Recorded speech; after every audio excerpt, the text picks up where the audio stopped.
ಪ್ರಾಚೀನ ಈಜಿಪ್ಟ್ನ ಹೃದಯ ಭಾಗದಲ್ಲಿ ಪಿರಮಿಡ್ಗಳು, ದೇವಾಲಯಗಳು ಮತ್ತು ಶಕ್ತಿಯುತ ದೇವತೆಗಳ ನಡುವೆ ಕಾಲ, ಸಂಸ್ಕೃತಿ ಮತ್ತು ಪುರಾಣಗಳನ್ನು ಮೀರಿ ಸಾಗಿ ಬಂದ ಒಂದು ಸಂಕೇತ ಇದೆ.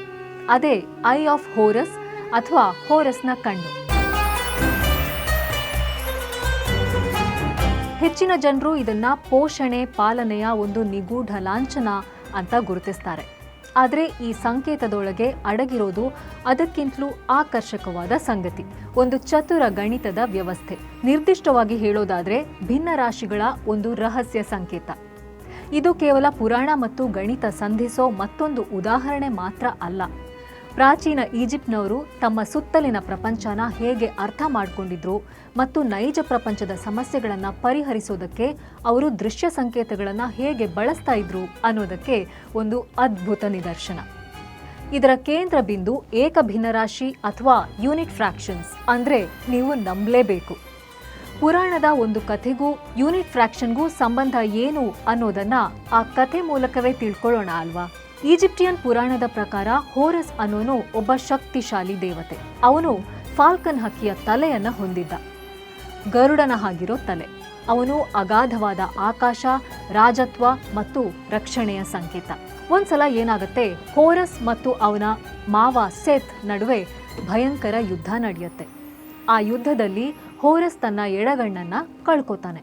ಆ ಕಣ್ಣು ಒಡೆದು ಹಲವಾರು ತುಂಡುಗಳಾಗಿ ಚದುರಿ ಹೋಗುತ್ತೆ. ಈ ಕಣ್ಣು ಕಳ್ಕೊಂಡಿರೋದು ಅನ್ನೋ ವಿಷಯ ಇಲ್ಲಿ ಕೇವಲ ದೇಹದ ಗಾಯ ಅಲ್ಲ, ಅದು ನೋವಿನ, ಅಸಮತೋಲನದ ಮತ್ತು ಅಶಾಂತಿಯ ಸಂಕೇತ. ಈಗ ಜ್ಞಾನ ಮತ್ತು ಮ್ಯಾಜಿಕಲ್ ಪವರ್ನ ದೇವತೆಯಾದ ತೋತ್ ಮುಂದೆ ಬರ್ತಾನೆ.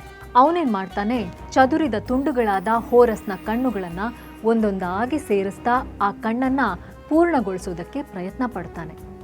ಈ ಕ್ರಿಯೆಯನ್ನ ಚಿಕಿತ್ಸೆ ಅಥವಾ ಹೀಲಿಂಗ್, ವೆಲ್ ಬೀಯಿಂಗ್ ಮತ್ತು ಮಾಂತ್ರಿಕ ಶಕ್ತಿಯ ಸಂಕೇತವಾಗಿ ನೋಡಲಾಗುತ್ತೆ.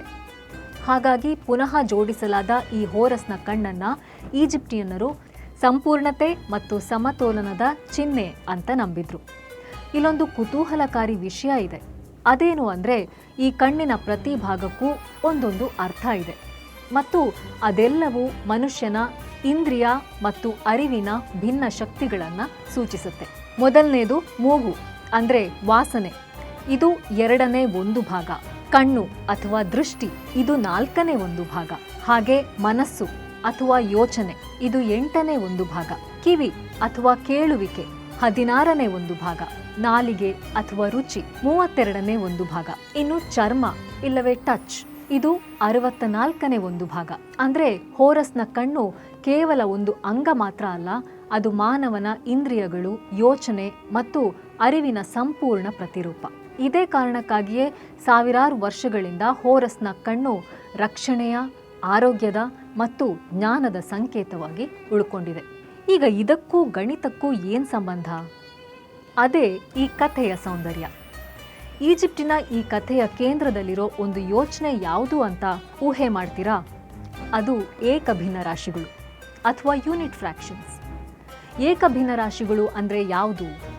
ಏಕಭಿನ್ನ ರಾಶಿ ಅಂದರೆ ಅಂಶದಲ್ಲಿ ಅಥವಾ ನ್ಯೂಮರೇಟರ್ನಲ್ಲಿ 1 ಮತ್ತು ಛೇದದಲ್ಲಿ ಅಂದರೆ ಡಿನಾಮಿನೇಟರ್ನಲ್ಲಿ ಯಾವುದೇ ನೈಸರ್ಗಿಕ ಸಂಖ್ಯೆ ಇರೋ ಭಿನ್ನರಾಶಿ.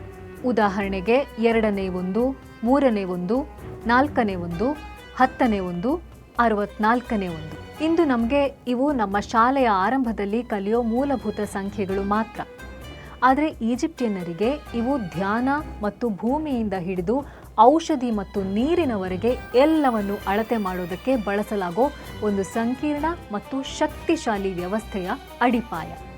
ಈ ಹೋರಸ್ನ ಕಣ್ಣು ಒಡೆದು ಚದುರಿ ಹೋಯ್ತಲ್ಲ, ಚದುರಿ ಹೋದ ಭಾಗಗಳಿಗೆಲ್ಲ ಮನುಷ್ಯನ ಇಂದ್ರಿಯಗಳ ಅರಿವಿನ ಸಂಕೇತವಾಗಿ ಬಳಸಲಾಯ್ತಲ್ಲ, ಅದೇ 1/2, 1/4, 1/8, 1/16, 1/32 ಮತ್ತು 1/64.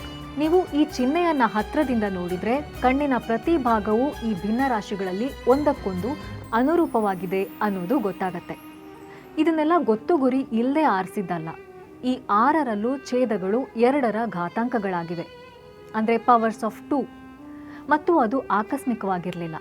2ರ ಘಾತಾಂಕಗಳು ಈಜಿಪ್ಟಿಯನ್ನರಿಗೆ ಲೆಕ್ಕಾಚಾರಗಳನ್ನು ಮಾಡೋದನ್ನ ಮತ್ತು ಪ್ರಮಾಣಗಳನ್ನು ಅಳತೆ ಮಾಡೋದನ್ನ ಸರಳಗೊಳಿಸಿದ್ವು. ಹೆಕಾಟ್ ಅಂತ ಕರೆಯಲ್ಪಡೋ ಪರಿಮಾಣದ ಅಥವಾ ವಾಲ್ಯೂಮ್ನ ಮೂಲ ಅಳತೆಯನ್ನು ಸಾಮಾನ್ಯವಾಗಿ ಈ ಭಿನ್ನರಾಶಿಗಳನ್ನು ಬಳಸಿ ವಿಭಜಿಸಲಾಗ್ತಿತ್ತು. ಈ ವ್ಯವಸ್ಥೆಯನ್ನು ಬಳಸಿಕೊಂಡು ಒಂದು ಪೂರ್ಣ ಹೆಕಾಟನ್ನು ಸಣ್ಣ ನಿಖರವಾದ ಭಾಗಗಳಾಗಿ ವಿಭಜಿಸಬಹುದಿತ್ತು. ಇದರಿಂದ ಆಧುನಿಕ ಸಂಖ್ಯೆಗಳು ಅಥವಾ ದಶಮಾಂಶ ಬಿಂದುಗಳಿಲ್ಲದೆಯೂ ವಹಿವಾಟುಗಳು ಮತ್ತು ಅಳತೆಗಳನ್ನು ನಿರ್ವಹಿಸುವುದಕ್ಕೆ ಸಾಧ್ಯ ಆಗ್ತಾ ಇತ್ತು. ಸೂಚನೆಗಾಗಿ ಒಂದು ಹೆಕಾಟ್ ಅಂದರೆ ಇಂದು ಸುಮಾರು 4.8 ಲೀಟರ್. ಆದ್ದರಿಂದ ಒಬ್ಬ ಲಿಪಿಕಾರನಿಗೆ ಅರ್ಧ ಹೆಕಾಟ್ ಧಾನ್ಯ ಅಳತೆ ಮಾಡಬೇಕಾದ್ರೆ ಅವರು ಹೋರಸ್ನ ಕಣ್ಣಿನ 1/2 ಭಾಗವನ್ನು ಬಳಸ್ತಾ ಇದ್ರು. ಔಷಧಿಯನ್ನು ಅಳತೆ ಮಾಡಬೇಕಿದ್ರೆ 1/8. ಇಷ್ಟು ಮಾತ್ರ ಅಲ್ಲ, ಇಲ್ಲಿ ಇನ್ನೂ ಕುತೂಹಲ ಕೆರಳಿಸೋ ರಹಸ್ಯ ಇದೆ. ನೀವು ಆ ಎಲ್ಲ 6 ಭಿನ್ನರಾಶಿಗಳನ್ನು ಒಟ್ಟಿಗೆ ಸೇರಿಸಿದ್ರೆ ನಿಮಗೆ ಸಂಪೂರ್ಣ 1 ಸಿಗೋದಿಲ್ಲ. ಬದಲಿಗೆ ನಿಮಗೆ 63/64 ಸಿಗುತ್ತೆ. ಇದರಲ್ಲಿ ಒಂದು ತುಣುಕು ಕಾಣೆಯಾಗಿದೆ. ಹಾಗಂತ ಗಣಿತದ ದೃಷ್ಟಿಯಿಂದ ಇದನ್ನು ತಪ್ಪು ಅಂತ ಪರಿಗಣಿಸಕ್ಕಾಗಲ್ಲ. ಅದು ಉದ್ದೇಶಪೂರ್ವಕವಾಗಿತ್ತು. ದೈವಿಕವಾದ ತರ್ಕದಿಂದಾಚೆಗಿನ ಯಾವುದೋ ವಿಷಯವನ್ನು ಅದು ಪ್ರತಿನಿಧಿಸುತ್ತೆ ಅಂತ ಅವರು ನಂಬಿದ್ರು. ಅಲ್ಲದೆ ಆ 1/64 ಭಾಗವನ್ನು ತೊತ್ ದೇವತೆ ತನಗಾಗಿ ಇಟ್ಕೊಂಡ ಅನ್ನೋ ನಂಬಿಕೆ ಕೂಡ ಇದೆ. ಅದು ತಿಳಿಯಲಾಗದ ವಿಷಯವನ್ನು ಸೂಚಿಸೋ ಒಂದು ಖಾಲಿ ಜಾಗ ಅನ್ನೋ ಹಾಗೆ. ಬಹುಶಃ ಜೀವನದಲ್ಲಿನ ಎಲ್ಲವನ್ನೂ ಅಳತೆ ಮಾಡೋದಕ್ಕೆ ಅಥವಾ ನಿಯಂತ್ರಿಸೋದಕ್ಕೆ ಸಾಧ್ಯ ಇಲ್ಲ ಅನ್ನೋ ಹಾಗೆ ಸಂಪೂರ್ಣ ವ್ಯವಸ್ಥೆಯಲ್ಲೂ ಕೂಡ ಕೆಲವು ಅಗತ್ಯವಾದ ವಿಷಯಗಳು ಗುಪ್ತವಾಗಿ ಉಳಿಯುತ್ತವೆ ಅನ್ನೋದನ್ನು ಇದು ಹೇಳುತ್ತೆ. ಗಣಿತಕ್ಕೆ ಕಾವ್ಯದ ಆಳವನ್ನು ನೀಡುತ್ತೆ. ಅಂದ ಮಾತ್ರಕ್ಕೆ ಪ್ರಾಯೋಗಿಕ ಅನ್ವಯಗಳು ಕೇವಲ ಸಂಕೇತವಾಗೋದ್ರೊಂದಿಗೆ ಇದು ನಿಂತು ಹೋಗಲಿಲ್ಲ. ದೈನಂದಿನ ಜೀವನದಲ್ಲಿ ಈಜಿಪ್ಟಿಯನ್ನರು ಬರವಣಿಗೆ ಮತ್ತು ವ್ಯಾಪಾರದಲ್ಲಿ ಏಕಭಿನ್ನ ರಾಶಿಗಳನ್ನು ಬಳಸ್ತಾ ಇದ್ರು.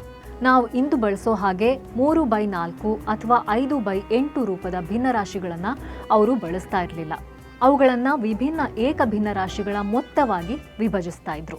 ಆದ್ರಿಂದ 3/4 ಬರೆಯೋ ಬದಲು 1/2 + 1/4 ಅಂತ ಬಳಸ್ತಾ ಇದ್ರು. ಪ್ರತಿ ಮೌಲ್ಯವು ಅನನ್ಯವಾಗಿತ್ತು. ಅಂದ್ರೆ ಒಂದು ಭಿನ್ನರಾಶಿಯನ್ನ ಒಂದೇ ಸಲ ಬಳಸ್ತಾ ಇದ್ರು. ಪುನರಾವರ್ತನೆಗಳಿಗೆ ಅನುಮತಿ ಇರಲಿಲ್ಲ. ಇಂದು ನಮಗೆ ಸಂಕೀರ್ಣ ಅನಿಸೋ ಈ ವ್ಯವಸ್ಥೆ ಅವರ ಸ್ಟ್ರಕ್ಚರ್ ಮತ್ತು ಸಂಕೇತ ಚಾಲಿತ ಪ್ರಪಂಚದಲ್ಲಿ ಅರ್ಥಪೂರ್ಣವಾಗಿತ್ತು. ಈ ವ್ಯವಸ್ಥೆ ಕೃಷಿ, ಖಗೋಳಶಾಸ್ತ್ರ, ಔಷಧಿ ಮತ್ತು ವ್ಯಾಪಾರದಲ್ಲಿ ಅಸಂಖ್ಯಾತ ಲೆಕ್ಕಾಚಾರಗಳಿಗೆ ಅಡಿಪಾಯವನ್ನು ಹಾಕಿತ್ತು. ಹೋರಸ್ನ ಕಣ್ಣಿನಂತಹ ದೃಶ್ಯ ಪ್ರತೀಕವನ್ನು ತಗೊಂಡು ಅದನ್ನು ಅಳತೆಯ ಸಾಧನವಾಗಿ ಬಳಸೋ ಈಜಿಪ್ಟಿಯನ್ನರ ಸಾಮರ್ಥ್ಯ ನಿಜಕ್ಕೂ ಮೆಚ್ಚಲೇಬೇಕು ಅಲ್ವಾ? ಗಣಿತ ಅಂದರೆ ಕಾಗದದ ಸುರುಳಿಗಳ ಮೇಲಿನ ಸಂಖ್ಯೆ ಮಾತ್ರ ಅಲ್ಲ, ಅದು ಕಥೆಗಳು, ನಂಬಿಕೆಗಳು ಮತ್ತು ದೈನಂದಿನ ಜೀವನದೊಳಗೆ ಹಾಸುಹೊಕ್ಕಾದ ವಿಷಯ ಅನ್ನೋದನ್ನು ಈ ಕಥೆ ನಮಗೆ ತೋರಿಸುತ್ತೆ. ಸಾವಿರಾರು ವರ್ಷಗಳ ನಂತರ ನಾವಿನ್ನೂ ಬಹುತೇಕ ಎಲ್ಲದರಲ್ಲೂ ಭಿನ್ನರಾಶಿಗಳನ್ನು ಬಳಸ್ತಾನೆ ಇರ್ತೀವಿ. ಅಡುಗೆ, ನಿರ್ಮಾಣ, ಹಣಕಾಸು, ವಿಜ್ಞಾನ, ಹೀಗೆ ಕಟ್ಟುನಿಟ್ಟಾದ ಏಕಭಿನ್ನರಾಶಿ ಪದ್ಧತಿಯಿಂದ ಬಹಳ ಮುಂದೆ ಸಾಗಿದ್ರೂ ಆ ಆರಂಭಿಕ ವ್ಯವಸ್ಥೆಯ ಸೊಬಗು ಇಂದಿಗೂ ಅಷ್ಟೇ ಪ್ರಭಾವಶಾಲಿಯಾಗಿದೆ.